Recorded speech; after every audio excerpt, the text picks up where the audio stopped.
Ladies and gentlemen, let me tell you something. We are the single greatest nation on earth. The single greatest nation on earth. And guys, there's a lot at stake in this election. And that's why I'm doing a 2-hour special tonight, guys. I need to recap the entire presidency of Barack Obama.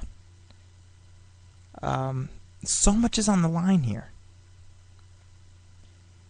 Our entire republic is on the line.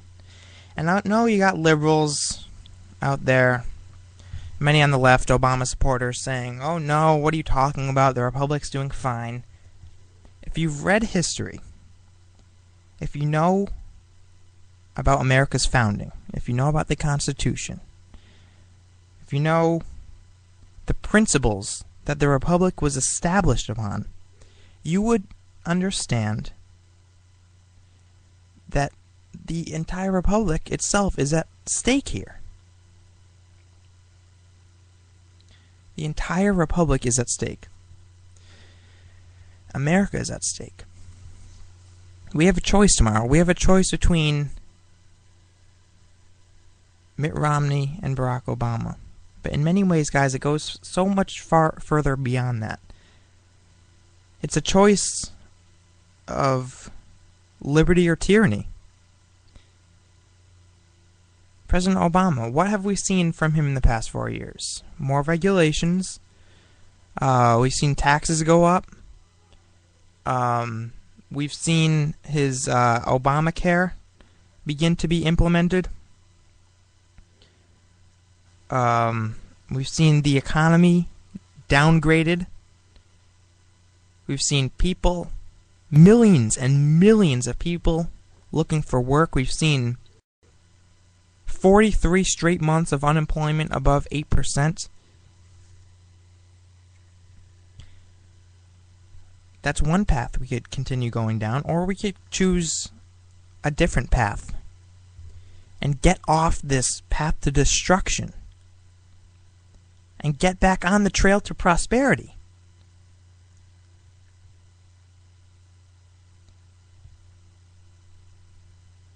It's the most important election in the history of this country.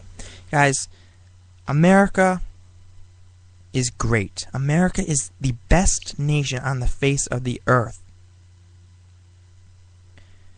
That's why I'm writing my book right now, my second book actually, called The Rising Sun. And it focuses on American exceptionalism.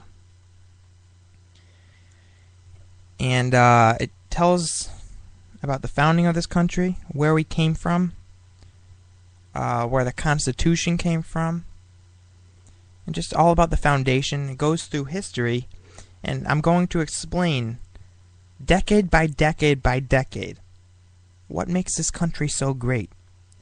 One of the things I'm going to be focusing on in the book is the charity that goes on in America. Because, folks, America is the most charitable nation in the world. And we need to understand that. And that's something to brag about.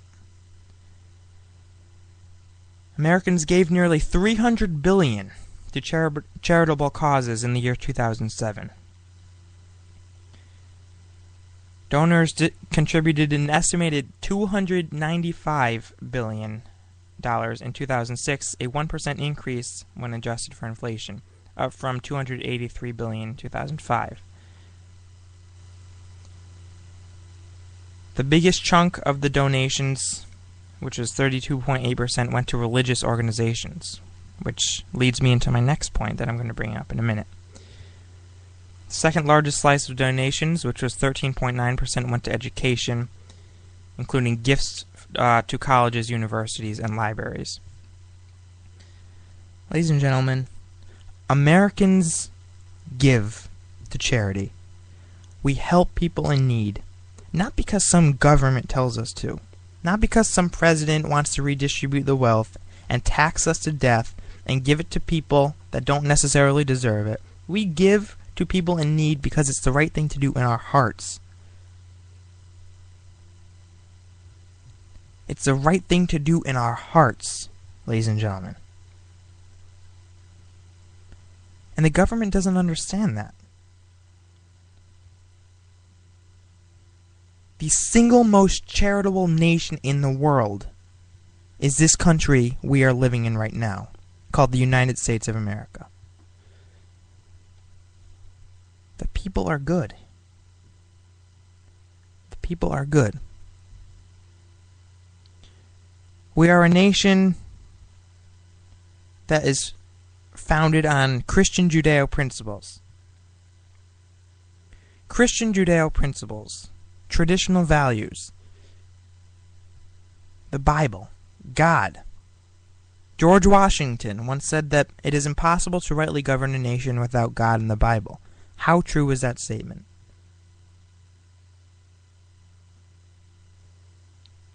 Ladies and gentlemen, we have been through so much. We have been through so much. We've been through 9/11. We've been, even decades before that, World War II, World War I, Vietnam, the Cold War. We landed a man on the moon. We had the Roaring Twenties, where we created many of the most popular inventions that the entire world uses today. We took advantage of the capitalist system and the free market system. Embraced the idea of entrepreneurship.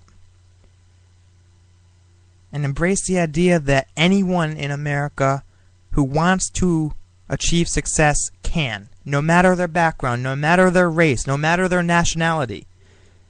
If you come here, you can live free and you can achieve success if you work hard. Now, guys, there's going to be obstacles in the way. There's going to be obstacles in the way. No nation is perfect. I'm not saying the United States of America is perfect. I'm saying it's the best nation that there is. And there's going to be obstacles in the way. There's flaws with every nation. There's flaws with every system.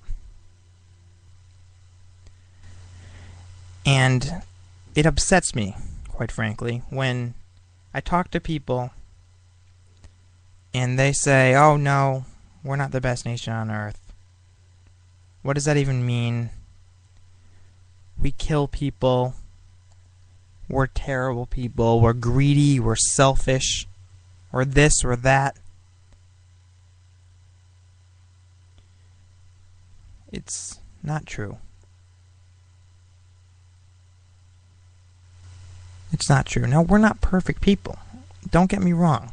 We're not perfect people. But Americans have something that is unique from the rest of the world. We have the love of country. We have the love of country. We have the love of freedom. The love of freedom. And guys, that is what is on the line in this election. Freedom. The greatest gift anyone could ever have could be taken away. Could be taken away. We've seen it in the past. History has proven that when government gets too big, gets out of control, freedom diminishes. As government expands, liberty contracts.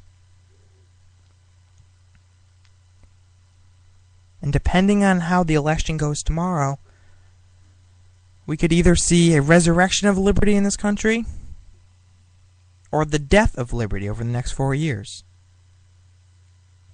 Yes, ladies and gentlemen, the death of liberty.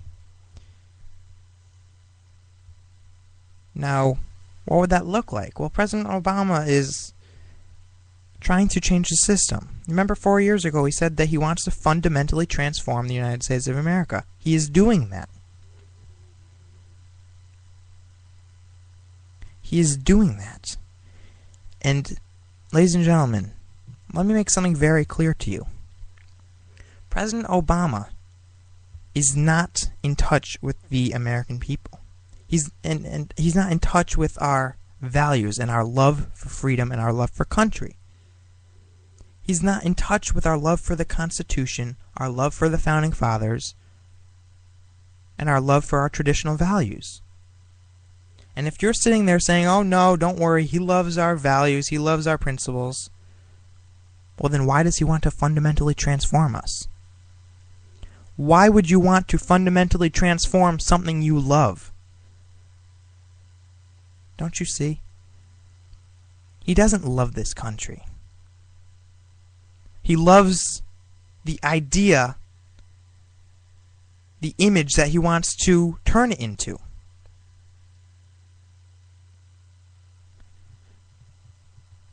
That's what he wants to do.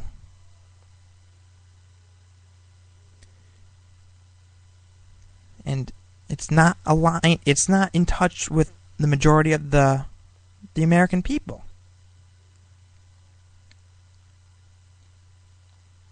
He's destroying us. He's taking away our freedom. He's taking away our entrepreneurial spirit. He's destroying the free market system. He's destroying American superiority in the world. He's destroying it.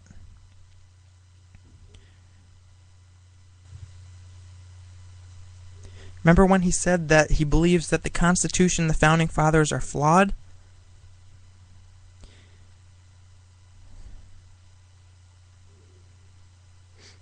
Ladies and gentlemen,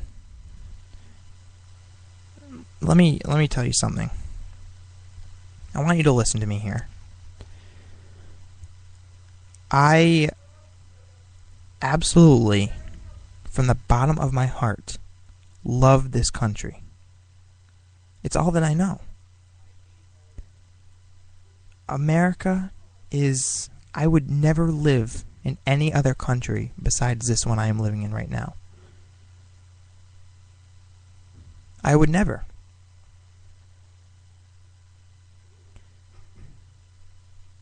And to be honest with you guys, it wasn't always like that. I mean, when I first got into politics, I was just kind of going through the motions, talking about the issues because it was fun to be on camera. And I really didn't figure it out until up until a year ago, really. I really didn't understand what America was all about, and how much what it means to me. But over this past year, I've developed this. I mean, I've always loved America, but over this past year, I've developed this personal connection with this land. I've developed this personal connection with the freedoms that we have. And when people come along and take them for granted, I am ashamed. And I am sickened by those people. Because there are far too many of them out there.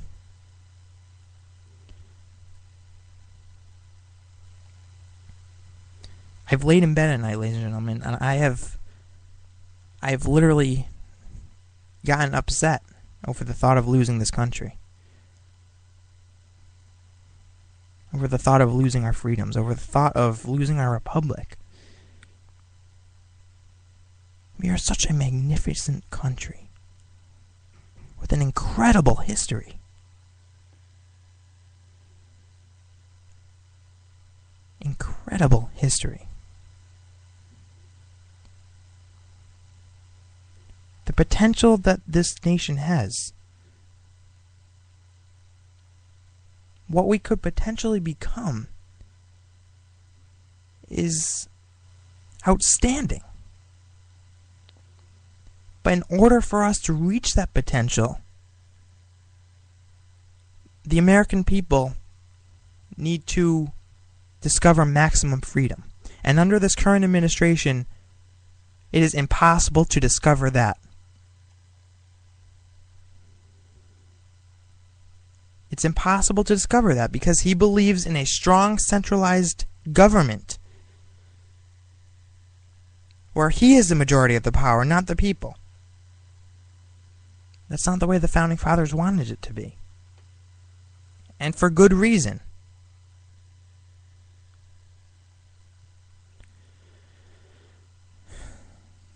Ladies and gentlemen, I love this country. I love America. I lost sleep last night thinking about the election, thinking about everything that's on the line.